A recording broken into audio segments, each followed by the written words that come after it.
ಸಂವಿಧಾನದ ಬದಲಾವಣೆಯ ಪಾರ್ಲಿಮೆಂಟ್ಗೆ ಬರುತ್ತೆ. ಡಿಕೆಶಿ ಯಾವ ಅರ್ಥದಲ್ಲಿ ಹೇಳಿದ್ದಾರೆ ನನಗೆ ಗೊತ್ತಿಲ್ಲ.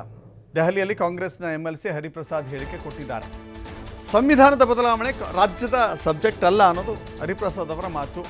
ನಾವು ಧರ್ಮದ ಆಧಾರಿತವಾಗಿ ನಾವು ಮೀಸಲಾತಿಯನ್ನು ಕೊಟ್ಟಿಲ್ಲ. ಇನ್ನು ಪರಿಷತ್ನಲ್ಲೂ ಕೂಡ ನಾವು ಚರ್ಚೆ ಮಾಡಿದ್ದೇವೆ. ಧರ್ಮ, ಜಾತಿ, ಭಾಷೆ ಹೆಸರಲ್ಲಿ ಭೇದ ಭಾವ ಮಾಡುವಂತಿಲ್ಲ ಅಂತ ಹೇಳಿ. ಸೊ ಹೀಗಾಗಿ ಈ ವಿಚಾರದಲ್ಲಿ ನಾವು ಯಾವುದೇ ತಾರತಮ್ಯ ಮಾಡಿಲ್ಲ ಅನ್ನೋದು ಹರಿಪ್ರಸಾದ್ ಮಾತು. ಇದೀಗ ಸಂವಿಧಾನದ ಬದಲಾವಣೆ ವಿಚಾರ ಕಾಂಗ್ರೆಸ್ಸಿಗರು ಎಲ್ಲೇ ಹೋದರೂ ಕೂಡ ಇದಕ್ಕೊಂದು ಸ್ಪಷ್ಟನೆ ಕೊಟ್ಟೇ ಮುಂದೆ ಹೋಗಬೇಕು ಅಂತ ಕಾಣುತ್ತೆ. ಇದೀಗ ಖುದ್ದು ಡಿ.ಕೆ. ಶಿವಕುಮಾರೇ ಕೊಟ್ಟಿದ್ದಾರೆ. ಇದು ರಾಷ್ಟ್ರೀಯ ಮಟ್ಟದಲ್ಲಿ ಚರ್ಚೆ ಆಗ್ತಿರೋದ್ರಿಂದ ಸದ್ಯಕ್ಕಂತೂ ಇದು ಹೀಗೆ ಮುಂದುವರಿಯುವ ಲಕ್ಷಣಗಳು ಕಾಣಿಸ್ತಾ ಇದೆ. ಸ್ಪಷ್ಟವಾಗಿದೆ.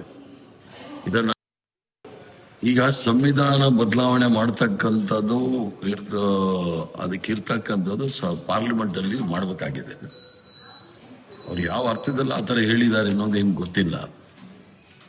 ನಾವೆಲ್ಲೂ ಸಹ ಧರ್ಮಾಧಾರಿತ ಮೀಸಲಾತಿಯನ್ನು ಕೊಟ್ಟಿಲ್ಲ. ಬಹಳ ಸ್ಪಷ್ಟವಾಗಿದೆ. ಇದನ್ನು ನಾನು ಈಗಾಗಲೇ ವಿಧಾನ ಪರಿಷತ್ತಲ್ಲೂ ಸಹ ಚರ್ಚೆ ಮಾಡಿದ್ದೀನಿ. ಅನುಚ್ಛೇದ 14 ಮತ್ತೆ 15, 4, 16, 4 ಬಹಳ ಸ್ಪಷ್ಟವಾಗಿ ಹೇಳುತ್ತೆ. ಯಾವುದೇ ಧರ್ಮದ ಹೆಸರಲ್ಲಿ, ಜಾತಿ ಹೆಸರಲ್ಲಿ, ಭಾಷೆ ಹೆಸರಲ್ಲಿ ಭೇದ ಭಾವಗಳನ್ನು ಮಾಡಬಾರದು ಅಂತ ಹೇಳಿ.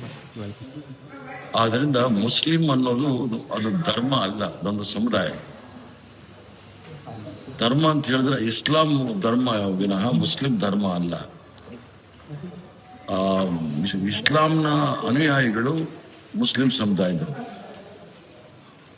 ಸಂವಿಧಾನದಲ್ಲಿ 16(4) ಏನ್ ಹೇಳುತ್ತೆ ಅಂದ್ರೆ, ಶೈಕ್ಷಣಿಕವಾಗಿ, ಸಾಮಾಜಿಕವಾಗಿ ಹಿಂದುಳಿದವರಿಗೆ ನಾವು ಮೀಸಲಾತಿಯನ್ನು ಕೊಡಬೇಕು ಅಂತೇಳಿ ನಾವು ಈಗಾಗಲೇ ಅದನ್ನ ಮಾಡಿದ್ದೀವಿ.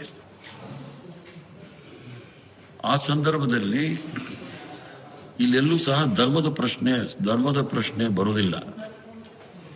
ಸಂವಿಧಾನಿಕವಾಗಿ ಅವಕಾಶಗಳಿದೆ, ಬಹಳ ಸ್ಪಷ್ಟವಾಗಿದೆ. 4 ಆಯೋಗ ಬಂದಿದೆ. ಆಯೋಗದಲ್ಲಿ ಬಹಳ ಸ್ಪಷ್ಟವಾಗಿ ಹೇಳಿದೆ, ಶೈಕ್ಷಣಿಕವಾಗಿ ಮತ್ತು ಸಾಮಾಜಿಕವಾಗಿ ಹಿಂದುಳಿದವರಿಗೆ ಇವರೆಲ್ಲರೂ ಸಹ ಹಿಂದುಳಿದ ವರ್ಗಕ್ಕೆ ಬರ್ತಾರೆ ಅಂತ ಆಯೋಗದ ತೀರ್ಮಾನ.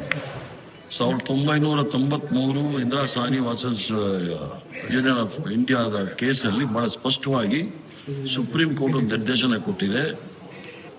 ಈಗ ಸಂವಿಧಾನ